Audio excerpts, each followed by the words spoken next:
பாகிஸ்தானில் உள்ள 9 தீவிரவாத முகாம்களை 23 நிமிடங்களில் துல்லியமாக தாக்கி அழித்ததாக அஜித் தோவல் பெருமிதம். ஆபரேஷன் சிந்தூர் நடவடிக்கையில் உள்நாட்டு ஆயுதங்கள் பயன்படுத்தப்பட்டதாகவும் பேச்சு. We have to develop our indigenous technology. Mention was made here of Sindoor. We are really proud of it, not for necessarily what people perceive, that how much of an indigenous content was there. We are proud of it, that some of the best systems that worked, whether it was our BrahMos systems, whether it was our integrated air control and command systems, whether it was our radars, whether it was the whole this of it that was being done at the battlefield surveillance about the position of theirs. We decided to have 9 terrorist targets in the crisscross of Pakistan. It was not only the border area or something, which we thought were there this way. We missed none. We hit nowhere else except that. And it is also not that was a very, it was precise to the point where we knew who is where. Entire operation was started at 5 minutes past 1 and was over at 28 minutes past 1. 23 minutes.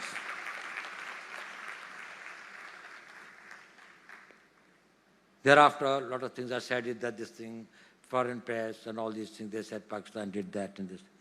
You tell me one photograph, one imagery. In, these days, these imageries are from the satellites all over the world. They are this thing, which shows any Indian damage being done, even a glass pane having been torn. Forces will be knowing what's happening in this thing, but I am just telling, they brought out photographs, they wrote this thing, the New York Times put out very this thing. Only imagery, they said 13 air bases of now and now, before 10th May and after 10th May. Whether it was in Sargoda or it was in Rahim Yar Khan or it was in Chaklala or it was in Rawalpindi, air bases, including the Bellary where they have got the AVAX, the control systems. Now, I want to send to you, you must meet him.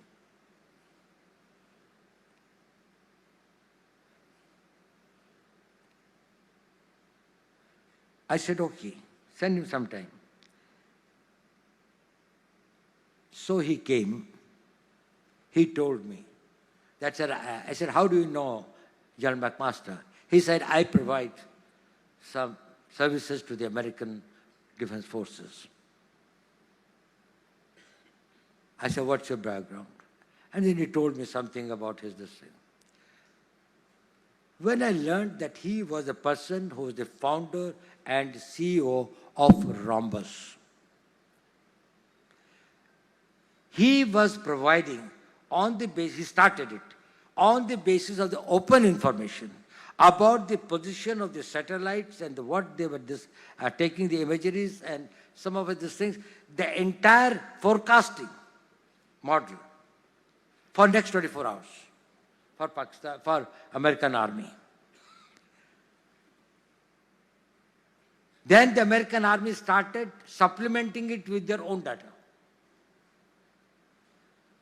And he became extremely this thing, and this Rhombus Corporation became one of the very, very powerful organizations with very high technology, using AI, using particle these things, and multiple of other technologies and others. Then I asked him, I said, okay, that's very good. I'm impressed with what you said. We checked it up with these things also. We found tremendous distribution. His predictions are 70% right about anything relating to defense and military activities taking place anywhere in the world. He said, sir, I've come to you, I carry a sense of guilt. I said, why? I said, you've done so well in life. He said, sir, I've done so much for the Americans, this thing. I'm an IITian, but I could not do anything for my country. I want to do something for my country. But I said, we have got problems. You have taken American citizenship. And therefore, we can't integrate you with the system. He said, don't bother. You don't give any data. I will work on the basis of the open data. And I will teach your people how to manage it. After I go, you integrate the data with your own people to find out this thing. We have started working with him. And he said, I don't want to do it for money. It's not for money. This is the spirit that I want each one of you to go. Will you have that passion for your nation? Think that you realize it a little too late. Or you realize in 2025 that you have to take the country in 2047 where its destiny is, where it is destined to. Make it a proud country in major military terms, in economic terms, in science and technology, and everything and every area of the human activity. If you can manage your time, you can manage your energy, and you can manage your mind and spirit, you can achieve it. And you are not the first. Many more have done it, but only today you have got the opportunity. I did not have the opportunity. I was not an IIT. Actually, when I this thing, the IITs were just started coming up. There was hardly this thing. We also did not have that much, and the country did not have that much of a money. Today, the country has money to invest in science and technology. Next year, it will be probably another 1 trillion added to our country's growth. Probably we are going to become more this thing. Very few institutions today will say that they have got dearth of resources. Ecosystems is being built up. Infrastructure is being built up. Testing equipment and others will be available. If not, we will do it. Your alumni are a great asset. All over the world they are there, and they have been contributing a lot. I must say that, well, their contribution has been fantastic. But will you be looking at it only as an opportunity?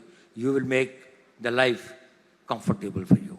You will be able to go for more of holidays to Mediterranean and other climatic countries, this country, and thereafter.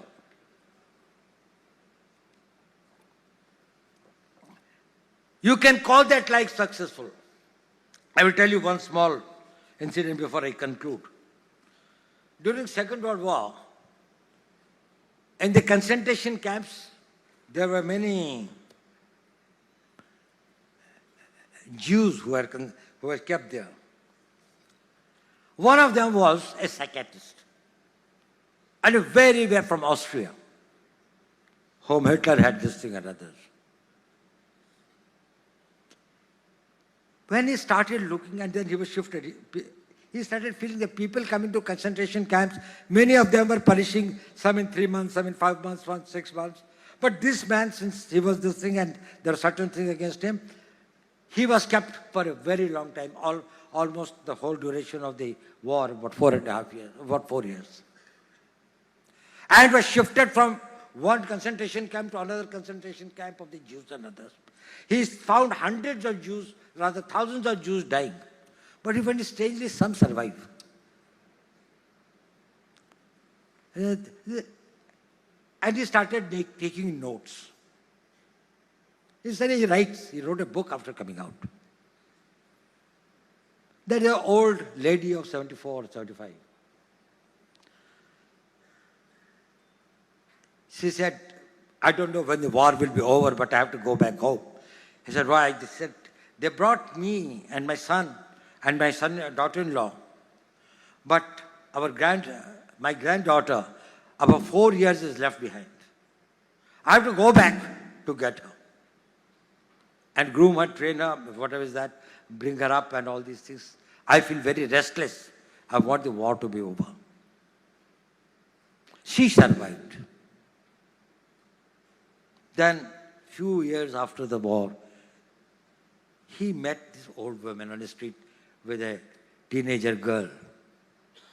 He said, how are you? He said, fine. He said, this is my granddaughter. She found this old lady was now healthier, looking better than others. So he wrote a book, which became one of the bestsellers. And also in psychology, it's one of the game-changing contribution. His name was Viktor Frankl. He said, the name of his book was, well, I think it was, whose life has a meaning, only they survive. You are useless when your life loses its meaning. You may be a billionaire or you may be a pauper, it doesn't matter. As long as there is a meaning, you will survive. You live to achieve something. If you have got nothing to achieve, if you have got nothing to, you can't play this thing after the match is over. If there's no goal post, where is this thing of my skills? You give me a goal post. Even out of death I will come out. Your willpower, your spiritual power takes you out.